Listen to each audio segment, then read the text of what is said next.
We're going to have our first reading today, which is brought to us by Penny. And the reading is from the book of Ezekiel, chapter 34, verses 1 to 16.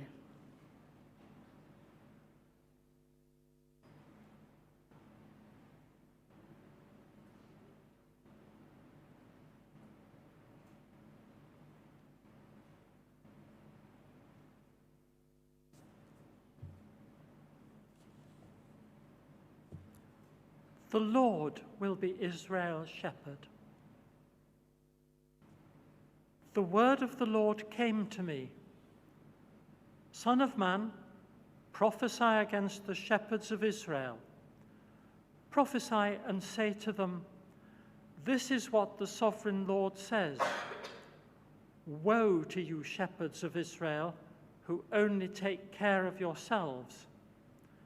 Should not shepherds take care of the flock? You eat the curds, clothe yourselves with the wool, and slaughter the choice animals, but you do not take care of the flock. You have not strengthened the weak, or healed the sick, or bound up the injured. You have not brought back the strays, or searched for the lost. You have ruled them harshly and brutally. So they were scattered, because there was no shepherd. And when they were scattered, they became food for all the wild animals. My sheep wandered over all the mountains and on every high hill. They were scattered over the whole earth, and no one searched or looked for them. Therefore, you shepherds, hear the word of the Lord. As surely as I live, declares the sovereign Lord, because my flock lacks a shepherd, and so has been plundered, and has become food for all the wild animals, and because my shepherds did not search for my flock, but cared for themselves rather than for my flock, therefore, you shepherds, hear the word of the Lord. This is what the sovereign Lord says. I am against the shepherds, and will hold them accountable for my flock. I will remove them from tending the flock, so that the shepherds can no longer feed themselves. I will rescue my flock from their mouths, and it will no longer be food for them. For this is what the sovereign Lord says, I myself will search for my sheep and look after them. As a shepherd looks after his scattered flock when he is with them, so will I look after my sheep. I will rescue them from all the places where they were scattered on a day of clouds and darkness. I will bring them out from the nations and gather them from the countries, and I will bring them into their own land. I will pasture them on the mountains of Israel, in the ravines, and in all the settlements in the land. I will tend them in a good pasture, and the mountain heights of Israel will be their grazing land. There they will lie down in good grazing land, and there they will feed in a rich pasture on the mountains of Israel. I myself will tend my sheep and have them lie down, declares the sovereign Lord. I will search for the lost and bring back the strays. I will bind up the injured and strengthen the weak. But the sleek and the strong I will destroy. I will shepherd the flock with justice.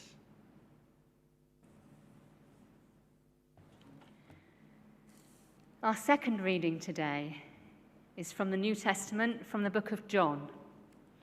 And it's John chapter 10, verses 1 to 21.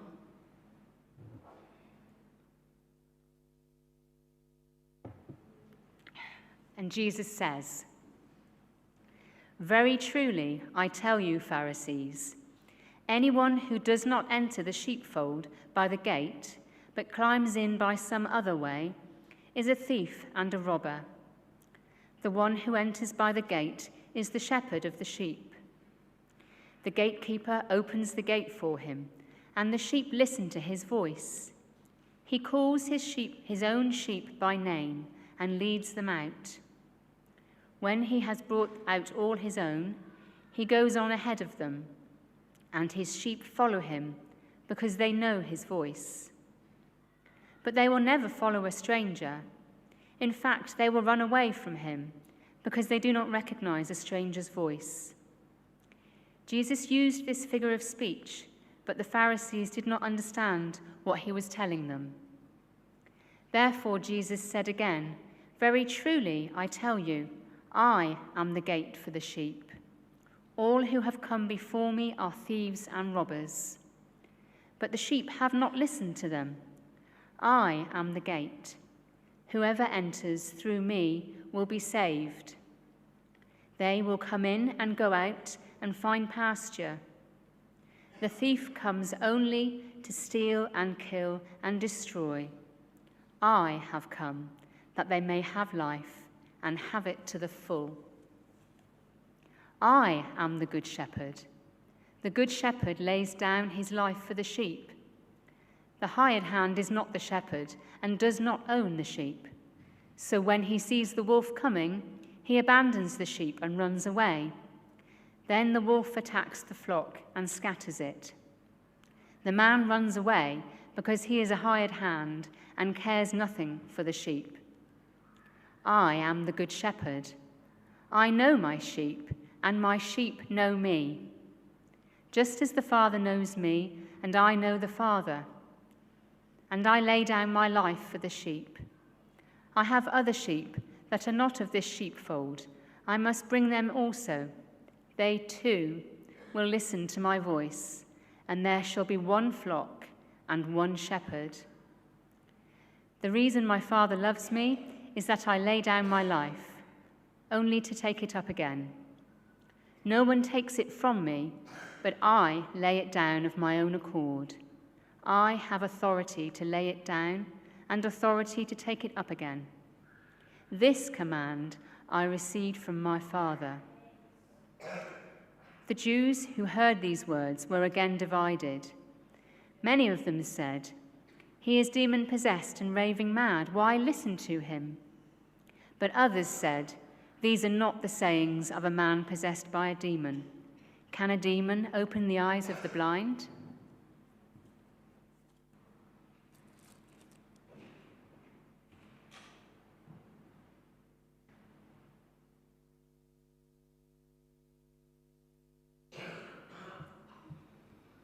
Thank you, Liz, and thank you to everyone who's providing such a wonderful service for us this morning. It's such a privilege just to sit there and worship and then get up and speak to you. Pray for Liz, will you? Particularly, she's really getting on with her course, and shortly, I think it's in August, is it, Liz? She'll be having her trial service, which is kind of a big step forward, about halfway through, unfortunately, but yeah, thank you. And good morning, everybody, and good morning to those of you who are right now or will in the future be watching online.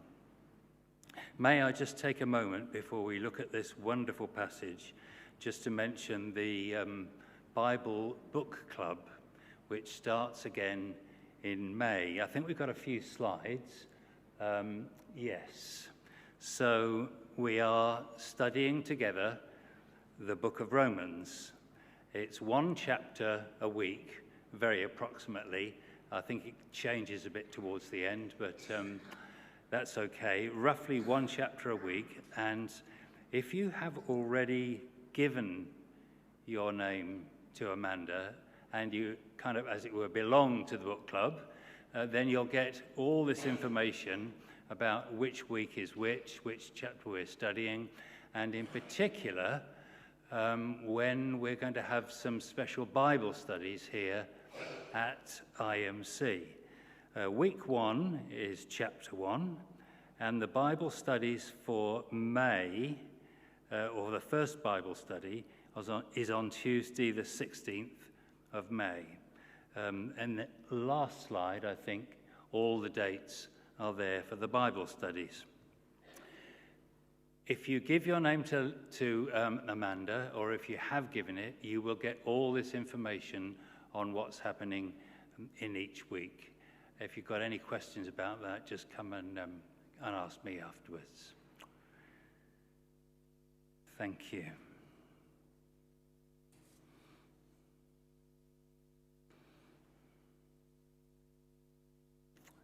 A good while back now, I was helping with Jean, my wife, at a summer school. And there we met a young woman called Meredith. Meredith was blind, but God had somehow compensated for her blindness by giving her an amazing sense of hearing. So I would go and sit down in the morning breaks in the school and sit next to Meredith, and I would say, "Good morning, Meredith," and she would say, "It's Phil." She knew exactly what I sounded like. In fact, she often knew me because I was just walking up and she heard my voice. Sooner or later in the conversation, Meredith would say, as we were talking about some issue that had come up in the school or something, she would say, "Oh, I see."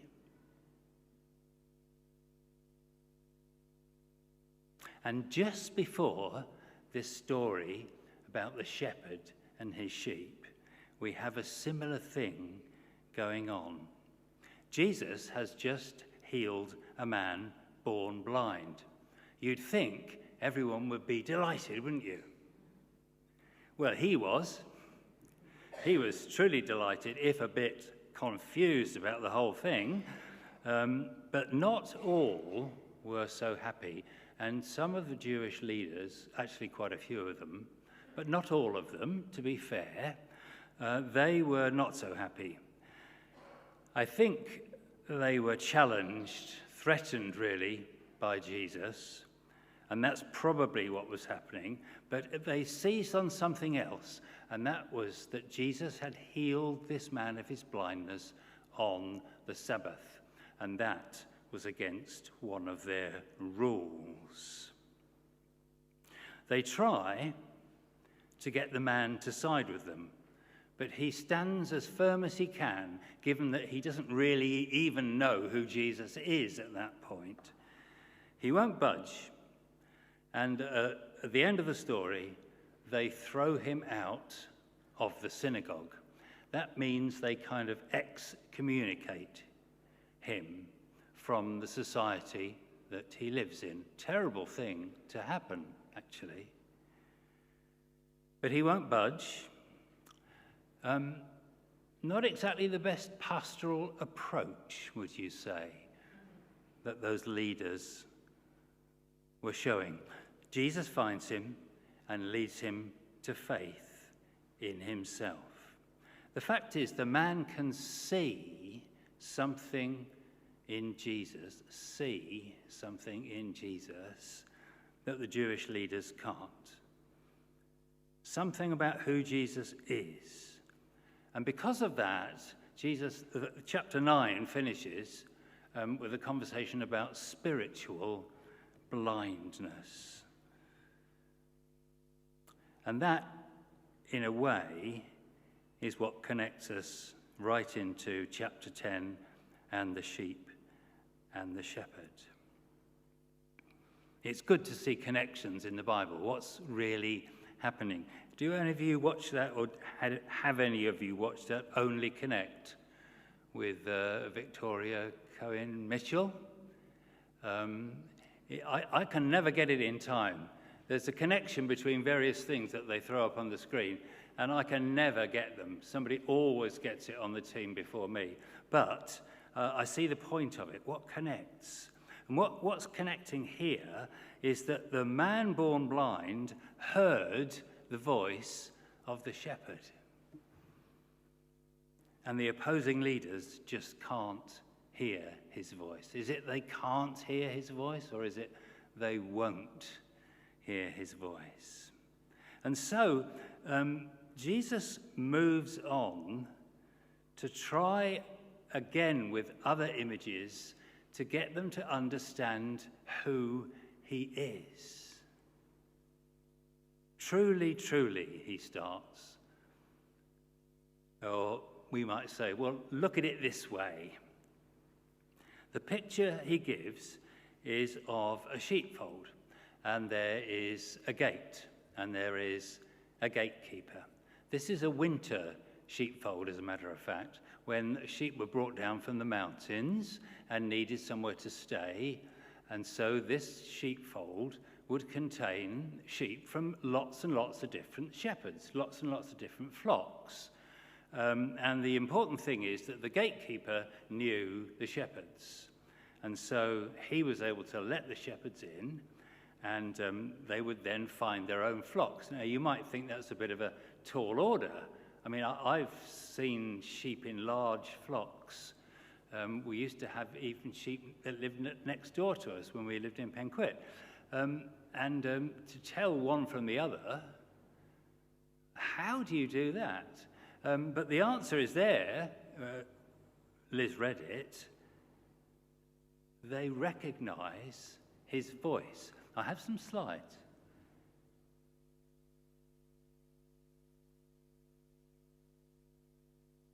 Sorry, I should have given you a warning. Anyway, it will come up. They recognize his voice. And so when the shepherd who owns the particular sheep comes through the gate, then he can. Sorry, can we have the slides for the actual sermon? Oh, blow.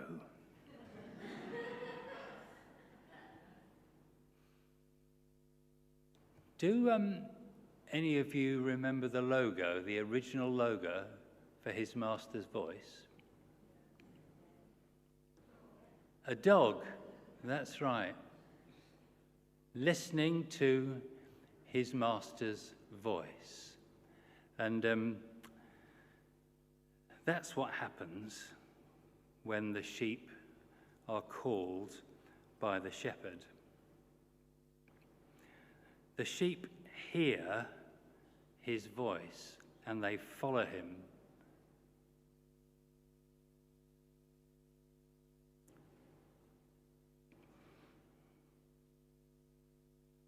He recognizes sheep, calls them by name, and leads them out to pasture. Now that can't happen between strangers and a sheep, or thieves and a sheep. Oh, brilliant. There he is, the little dog, listening to his master's voice. I love that picture because you can see that he wants to communicate, can't you? He's longing to talk to his master, listening for that voice. And that's the basic truth, or the basic starting truth in this story. He recognizes his sheep, calls them by name, and leads them out to pasture. It can't happen between strangers and a sheep. I remember being in Romania, where Jean and I visit from time to time, and we saw a mountain shepherd. And he didn't have any dogs. he just had this enormous flock of sheep. It was perfectly quiet up in the mountains, and they were making their way very, very slowly through this pasture. He just walked at the right pace for them. He also had a mobile phone, which was like completely bizarre as far as I was concerned. He had the garb of a shepherd, including a sheepskin coat, by the way, which again I found quite amusing. And he had an assistant, and he didn't have any dogs. He had a donkey, which was somehow following the sheep around. But the point was that they were completely at peace with this shepherd. They just walked slowly through the pastures, and it was completely silent. They obviously knew him, and he was leading the way, but there was no kind of sense of stress or worry or, you know, sheepdogs kind of worry sheep, don't they? They say they don't, but I do as far as I'm concerned. Anyway, we won't get into that because probably might be some farmers here.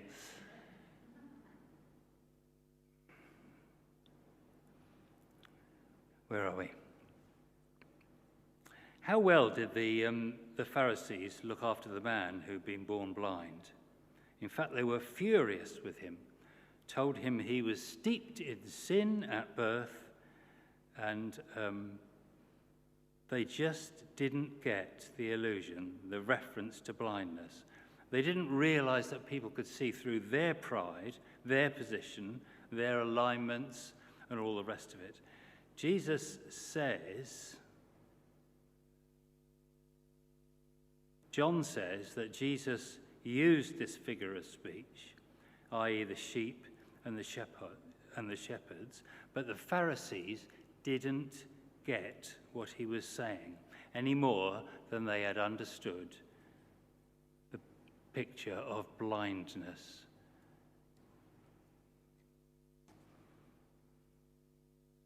And so, John tells us that Jesus made another attempt to shift the picture a little and to see if he could get some understanding, basically. And you have a picture of the gate, I think, here. Jesus says, I am the gate for the sheep. All who came before me and claimed to be the gate were thieves and robbers who went over the wall. They hadn't come in the right way. And there's something really important about that, because if you haven't come through the gate, you won't hear the voice of the shepherd. And if you haven't, even if you are, let me say this the other way. The voice of a shepherd that hasn't come through the gate can't be heard. There's one way into the kingdom. The next slide says that. And it's really important that we understand that this is exactly what Jesus is saying here. He's determined that we can see this. And he uses the words, I am the gate. Next slide, thanks. Just want to spend a minute on this. He's challenging in a big way, because I am, in the Old Testament, is the name for God. There's an incident in Exodus chapter 3 where Moses asks God his name. Moses is worrying about whether he will be able to lead the children of Israel. And he thinks it might be better if God tells him his name so that he can say who sent him. And God answers rather mysteriously. You probably know these words. Tell the people, I am who I am. Or, equally good translation, I will be who I will be. I am had a very special meaning for Jewish people. When Jesus says, I am, those present will know what he's referring to. He is effectively calling himself, if not God, the Son of God.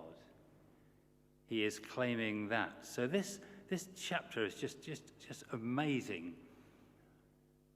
This picture of Jesus as the shepherd, this picture of Jesus as the gate, and one of these famous I am sayings, which kind of pushes the point home.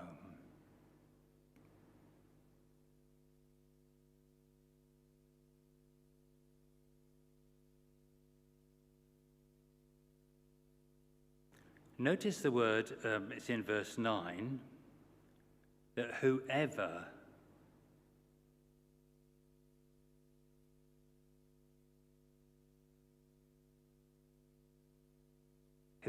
enters through me will be saved.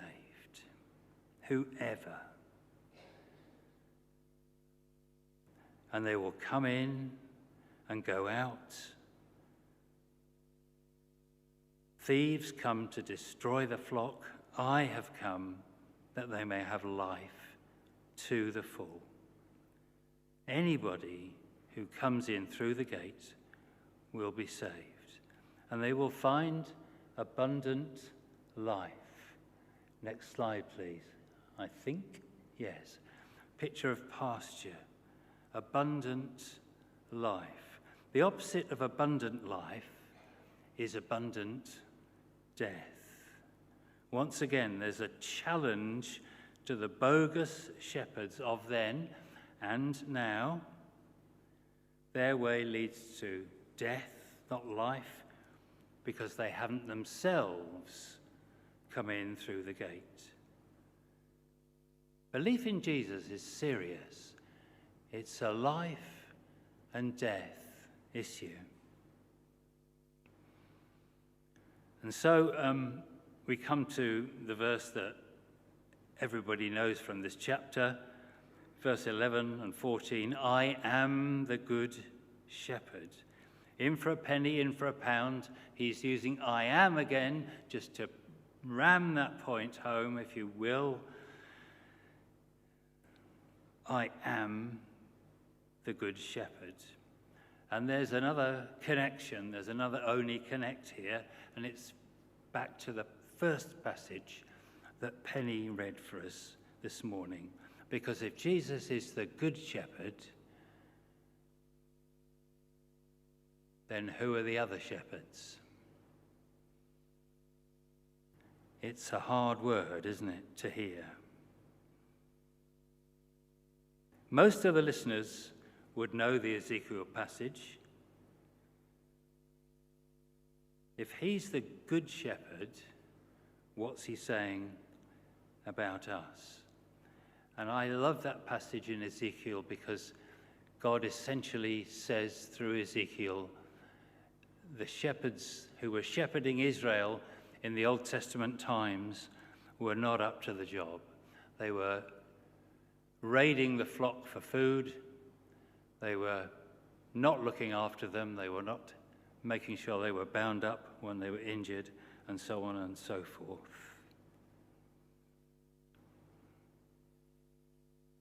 And God says through Ezekiel, I myself am going to look after the flock. I myself. And that's happening right here in this story. Jesus has come to look after the flock. And Ezekiel's words are fulfilled hundreds of years later. He lays his life down for the sheep. On the face of it, that doesn't seem an obvious thing, does it? They're not really going to be able to be looked after. But we know that it is the life and death of Jesus that gives us eternal life, that enables us to enter through the gate, which is Jesus. It actually benefits the sheep for Jesus to lay his life down. Jesus' care of the sheep, and we've been singing it pretty much constantly this morning. Thank you, Carla.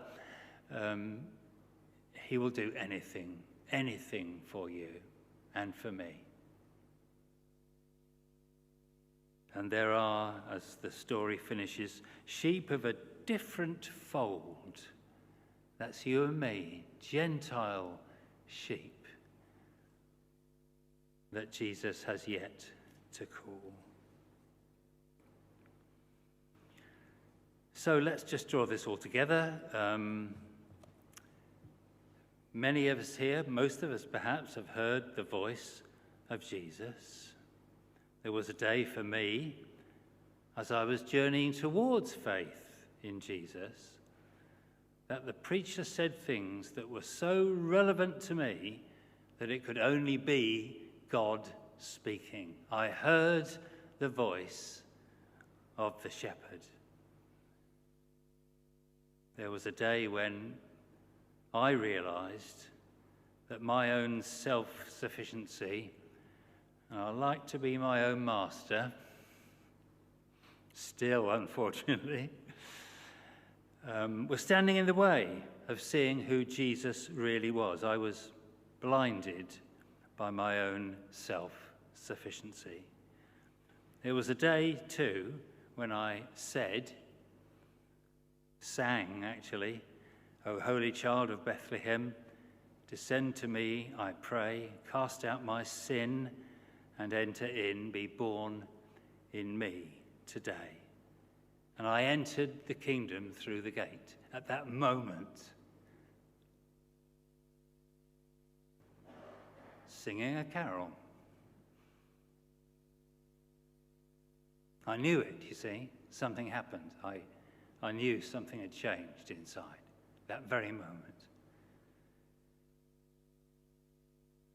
But Jesus promised me much more, which I have discovered and tried to discover. He offered me abundant life through the Good Shepherd, coming in and going out, traveling with him everywhere, hearing his voice constantly. Do I? Sometimes. Not all the time. But the word is in this passage, my sheep hear my voice. It is emphatic. It is not something that might happen. It is something that either is happening to you or can happen right now this morning. You can hear his voice. I know many of you do. I know many of you have. I've heard your testimonies. Most of us are shepherds as well as sheep in our church, in our communities, mostly perhaps in our families. We have the opportunity to point to the gate, to the Good Shepherd, who is totally committed.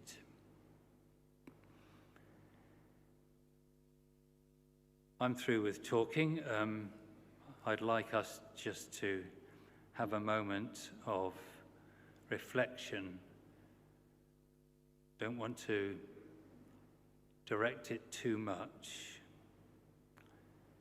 Jenny's going to come and just play for us while we reflect. His sheep hear his voice. Does he have something to tell you this morning, or has he been telling you? Are you living that abundant life that Jesus promises? Is he calling you, perhaps, through that gate? Have you ever done that? Have you ever trusted Jesus with your life?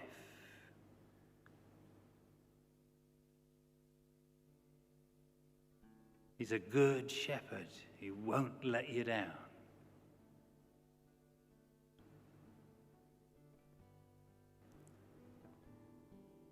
And this came to me too while I was thinking it might be for somebody here.